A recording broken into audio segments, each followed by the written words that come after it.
Welcome to Sweet Life Beat Life. We hope this video helps. In this video, I will show you how to change your doorknob.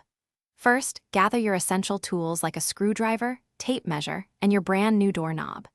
It's crucial to measure your door's backset, which is the distance from the door's edge to the center of the borehole, typically 2 3/8 inches or 2 3/4 inches.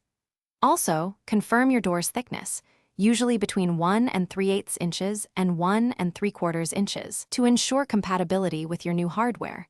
This preparation saves time and effort. Now, let's remove the old doorknob. Begin by locating the 2 screws on the interior side of the knob. Use your screwdriver to carefully remove these. Once the screws are out, gently pull apart the 2 halves of the knob and remove the spindle that connects them. Finally, unscrew the 2 small screws holding the latch mechanism in place on the door's edge, then pull the latch straight out. This clears the way for your new hardware. With the old hardware removed, it's time to install the new latch.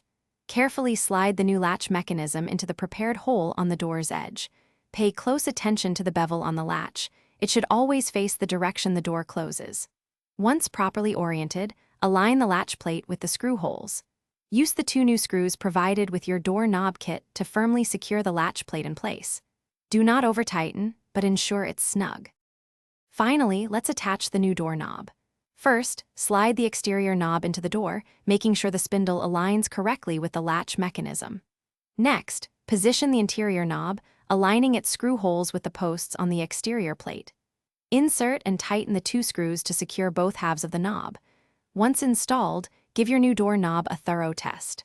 Turn it, push it, and lock it to ensure everything operates smoothly and securely. You've successfully changed your doorknob. Thanks for watching. Consider subscribing if we helped you.